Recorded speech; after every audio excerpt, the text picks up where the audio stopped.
Kita akan bahas tentang bagaimana menampilkan data dari dalam database ke dalam sebuah web form HTML punyanya si .NET.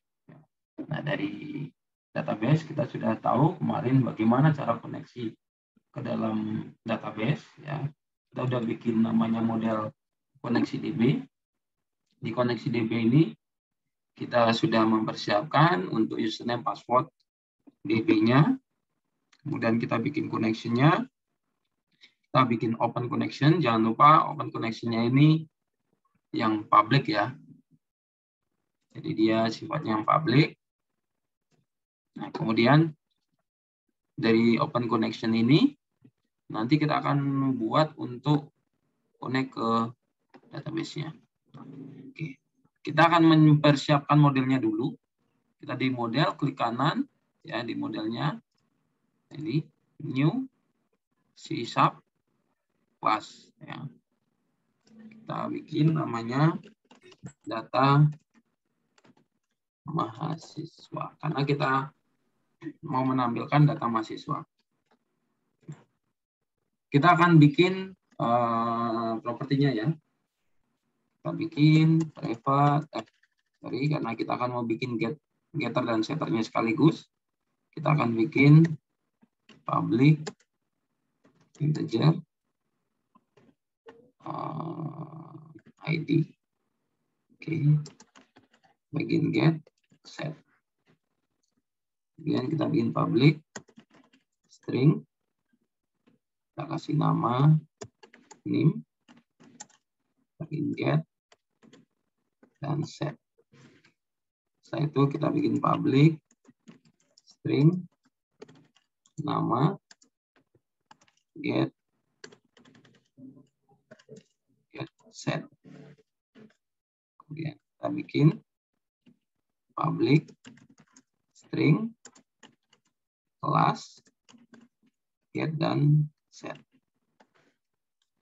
Kemudian kita bikin public string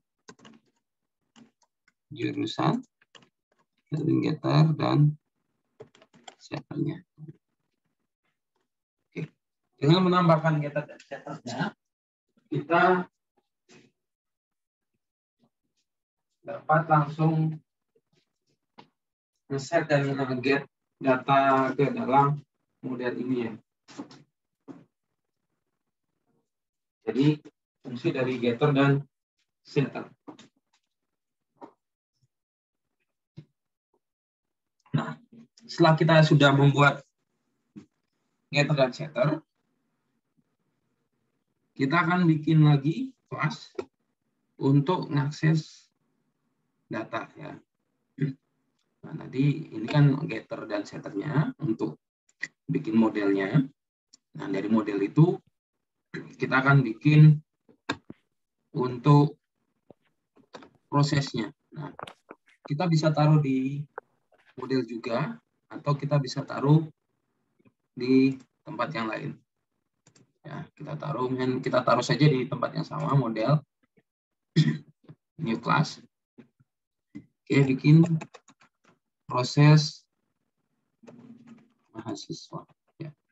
Oke, ini jadi proses mahasiswa. Nah, di proses mahasiswa ini kita panggil koneksi ini. Kita deklarasikan koneksi DB sama dengan null. Kita deklarasikan null. Kemudian kita bikin construct-nya dulu. Public proses mahasiswa. Kita harus bikin construct-nya. Nah, baru si DB itu kita bikin new koneksi DB. Nah, kita udah punya si koneksi DB. Ini pakai huruf kecil nggak apa-apa, atau huruf besar juga nggak masalah. Nah, ini saya kecilkan. Oke.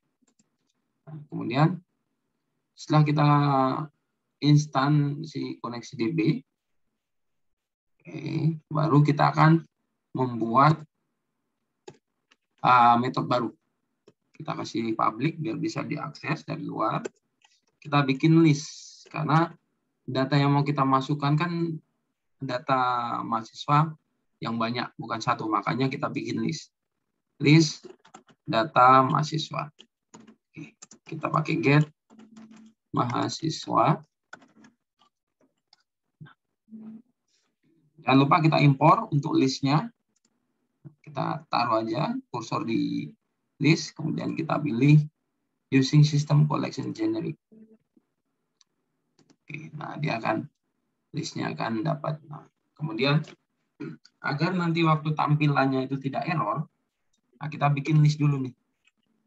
Kita list data mahasiswa MHS sama dengan saya pakai MHS. Ini suka dia pakai otomatis nih. Udah nggak apa-apa. MHS new list data mahasiswa. Oke. Ini kalau mau ngedit ya di sini nih. MHS. Biar nggak panjang. Kalau mahasiswa suka panjang. Nah, di sini kita bikin new mahasiswa. Jadi list data mahasiswa itu kita langsung instance. Fungsinya apa? Ketika nanti kita panggil di view, ketika datanya nggak ada, dia tidak error. Tapi kalau kita nggak bikin instan, waktu dipanggil nanti akan error. Oke. Baru kita using MySQL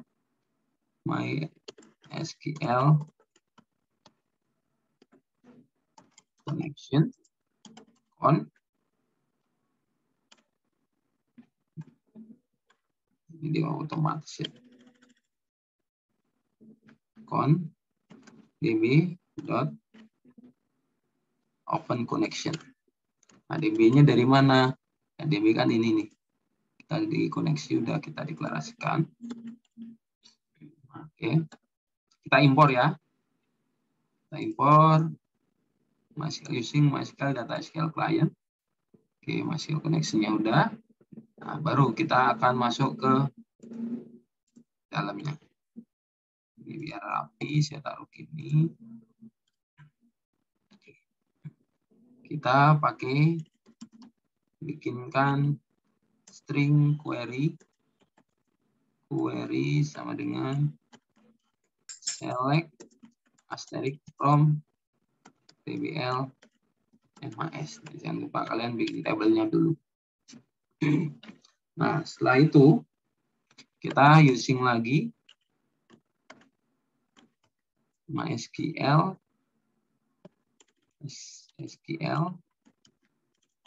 comment. Oke. CMD. Ini kalau comment CMD ini mau pakai comment atau CMD nggak masalah ya. New MySQL comment query. Nah, ini kenapa saya pakai CMD biar pendek aja. CMD connection sama dengan con. Jadi si CMD ini kita masukkan koneksinya. Baru setelah itu connection dot open. Database-nya kita buka. Baru using MySQL data reader. Nah, kita akan ngebaca nih SQL data reader. SDR sama dengan cmd dot execute reader.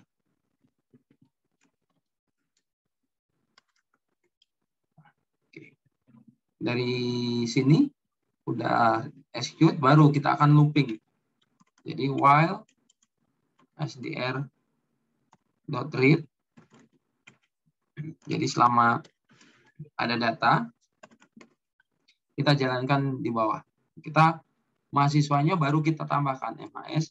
Karena mahasiswa itu berupa list, kita bisa add langsung new data mahasiswa. Oke. New data mahasiswa.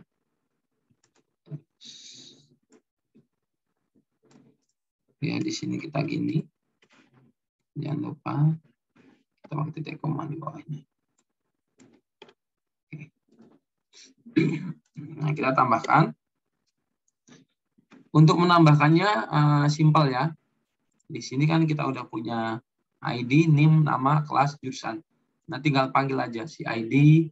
Kita panggil untuk naruh ID. Nah, ini di sini ID sama dengan, karena nanti di database-nya ID ini adalah integer,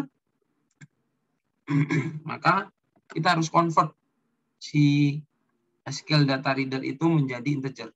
Kita menggunakan convert to integer 32 SDR ID. Koma. Nah, convertnya kita import nih. Using system. Oke. Nah, baru kita panggil NIM sama dengan SDR NIM dot to string, kemudian nama sama dengan SDR nama dot to string, kelas sama dengan SDR kelas dot to string, kemudian jurusan sama dengan SDR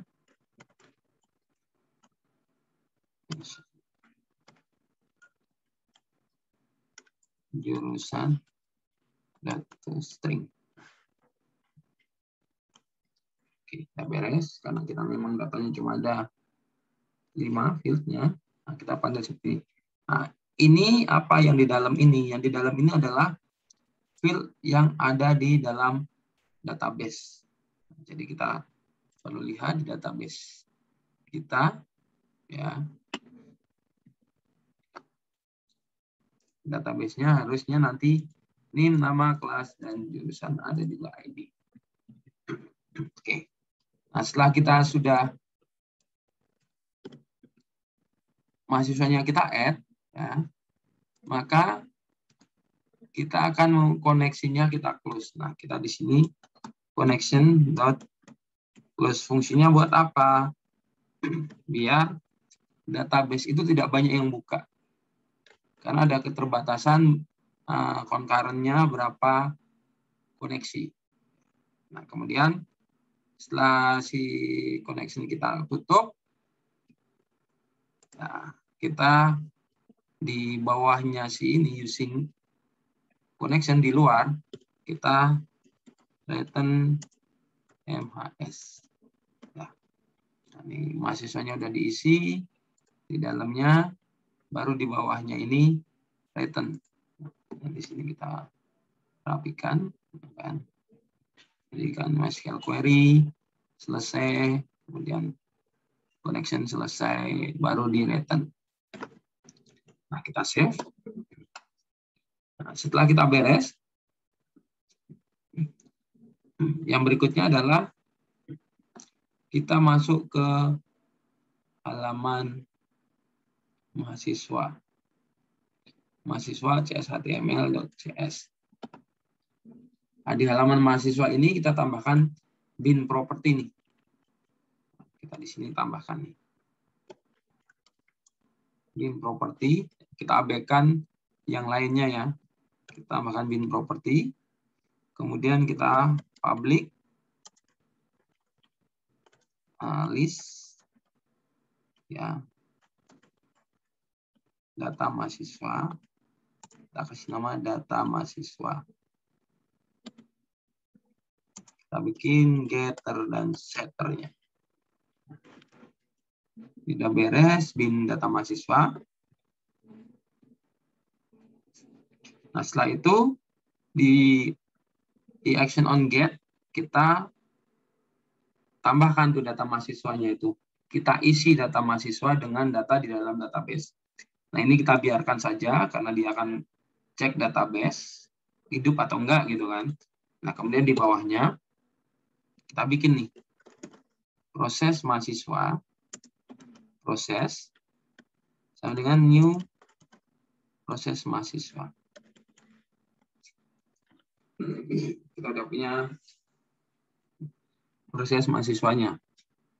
Nah, kemudian dari proses mahasiswa kan tadi ada metode untuk memanggil mahasiswa. Dan mahasiswanya kan ditaruh dalam sebuah list. Nah, kita langsung aja. Data mahasiswa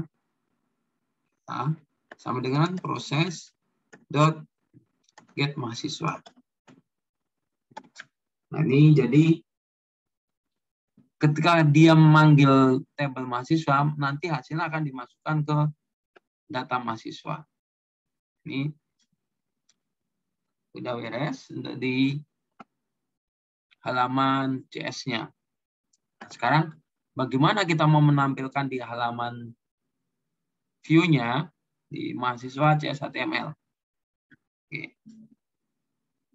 Di mahasiswa CS HTML, di baris yang paling atas di bawah row, kita tambahkan, karena ini kan yang kemarin kita punya form, dia pakai kolom MD4. Berarti masih sisa ya. Nah, kita pakai aja. Div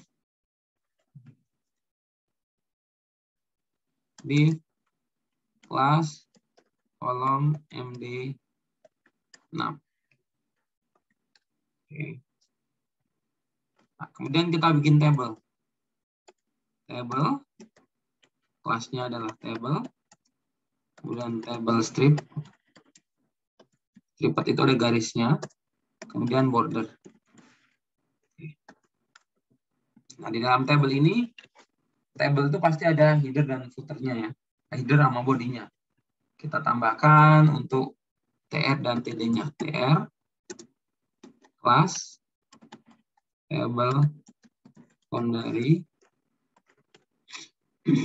Kemudian di dalam TR itu pasti ada TD. Tapi karena buat header, kita ganti namanya TH. TH-nya ID. Kemudian tambah lagi TH. ID, NIM. Kemudian TH. NIM, nama. TH. Kemudian nama kelas. TH. Jurusan. Nah, kita tambahkan untuk TH-nya. Nah, kemudian setelah kita punya TH, kita bikin juga nih untuk si bodinya. Nah, karena kita akan mengambil dari database, kita akan looping. Kita menggunakan add for each, ya, for item in collection. Collection-nya apa? Kita lihat di mahasiswa CS HTML. Koleksinya adalah data mahasiswa. Kalau manggil data mahasiswa, kita menggunakan add model dot data mahasiswa.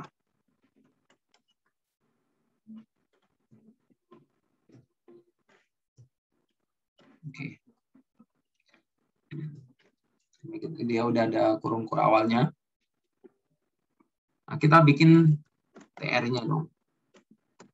Oke, di TR-nya itu ada TD. TD. Kita pakai add HTML dot display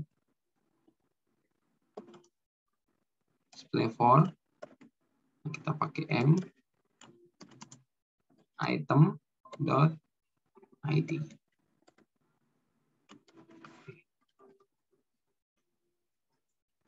Nah, kita panggil nih si itemnya ini. Setiap item dalam data mahasiswa. Kita tambahkan TD. Oke, add HTML dot display for M item dot nama. Ini dulu ya. Kemudian kita tambahkan TD ya, add HTML dot display for M item dot nama. Oke, kemudian kita tambahkan td add html dot display for m item dot get nama item nama kelas, ya. Kemudian td add html dot display for m item dot jurusan. Oke, ini udah beres. Untuk menampilkannya, ya. Jadi sudah beres bagaimana menampilkan data ke dalam.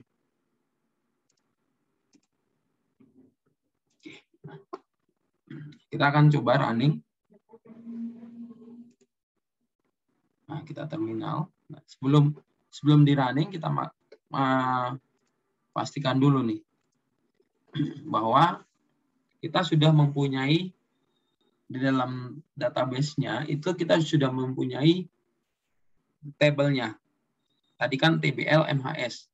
Nah, di tabel mahasiswa ini saya sudah ada beberapa data yang saya input. Kemudian strukturnya seperti ini. ID, NIM, nama, kelas, jurusan. Seperti yang kita bikin kan. Ini kita bikin di proses, ya. Proses mahasiswa. Nah, di proses mahasiswa kan ada, kita ambil dari tabel mahasiswa. Nah, di tabel mahasiswa isinya apa? Nah, ini kan isinya ID, NIM, nama, kelas, dan jurusan.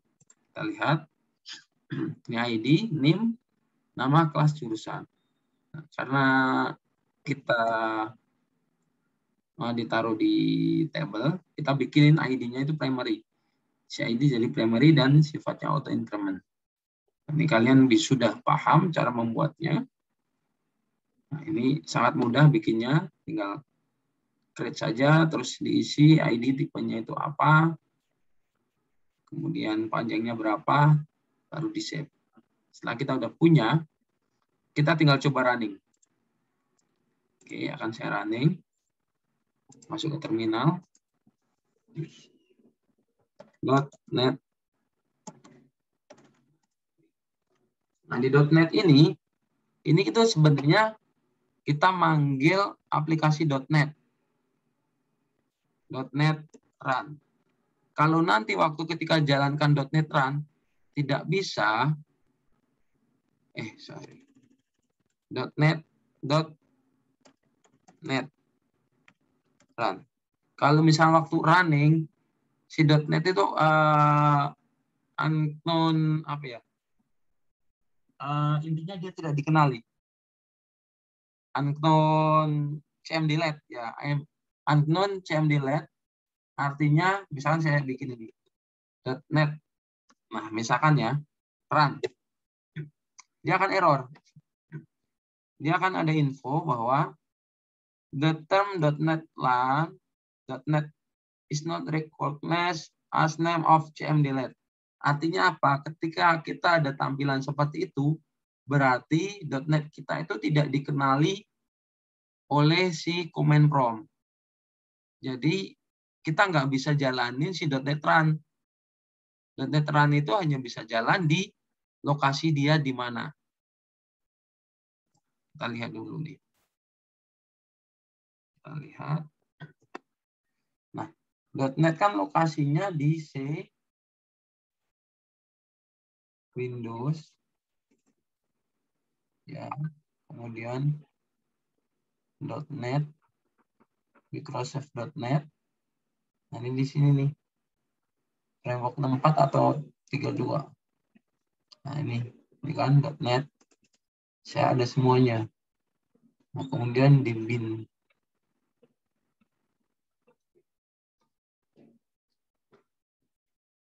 .NET. Bin mana ya?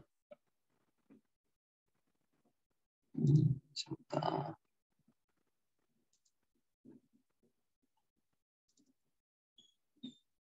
.NET.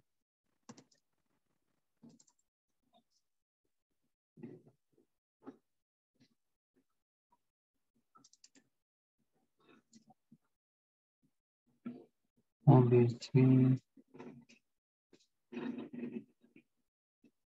Coba kita cari ya.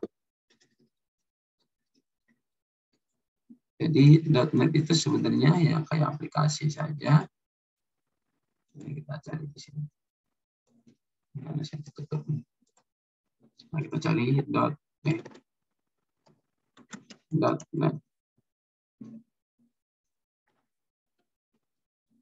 Nggak ada berarti di. Kita coba di C.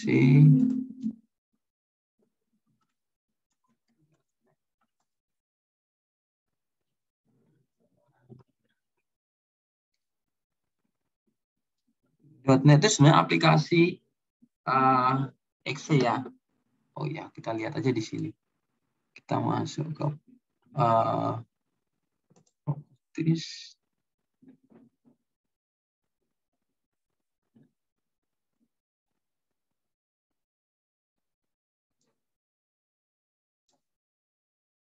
Buat visi.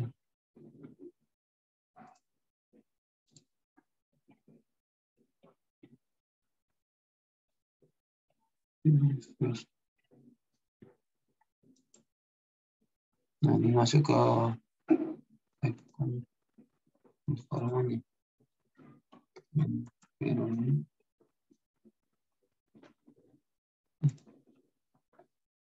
Oke.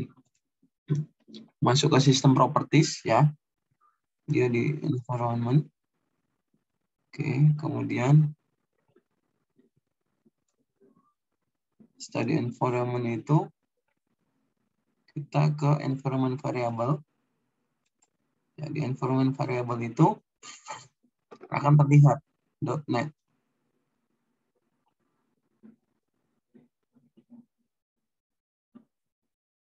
Windows.NET.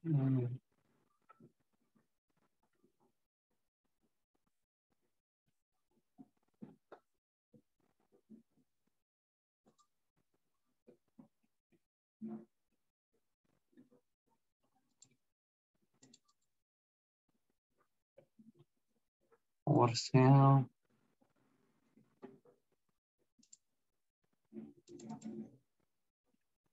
Nah, ini.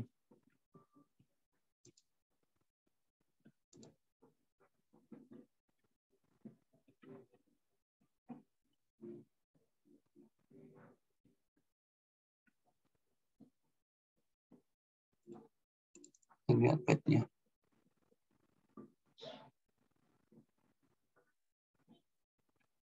Nah, ini. Jalan lokasinya ada di .NET Tools ya. User profile.NET Tools. Nah, dia ada di situ. Nah, sebenarnya kita harus nambahkan si .NET kita biar bisa kedetek. Nah, biasanya kalau yang nggak keluar itu karena kita waktu nginstal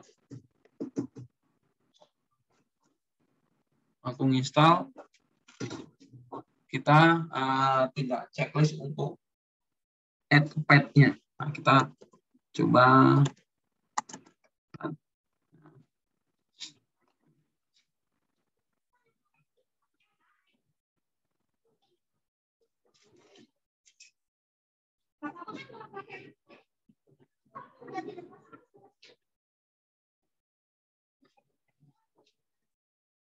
Oke, udah running. Nah, kita tinggal jalankan si ininya. Oke. Kita ke absensi online dulu. Ya. Ketika klik master mahasiswa, nah, otomatis datanya akan tampil. Nah, akan tampilnya seperti ini. Nah, ini.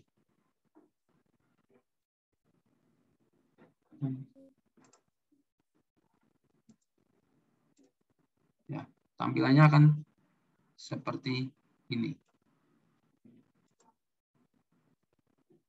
Kelihatan kan ya? Ini kok nggak kelihatan. Oke. Nah, itu tampilannya akan seperti ini. Ya, jadi kalau ini saya kecilin, ya dia ngikutin. Nah, jadi tampilannya ID, name, nama, kelas, dan jurusan. Nah, jadi untuk menampilkan data itu mudah ya. Yang penting kalian tambahkan ininya, koneksi ya. Setelah kalian tambahkan koneksi, kalian masukkan MySQL query-nya, ini select apa yang mau diselect. Setelah diselect, taruh dalam sebuah data reader dan dimasukkan dalam model. Habis dari model baru kita tampilkan ke halaman yang kita mau. Nah, kita pakai looping untuk menambahkannya. Jadi seperti itu untuk menampilkan data ke mahasiswa. Nanti minggu depan kita akan bahas bagaimana cara untuk menambahkan data ke dalam database.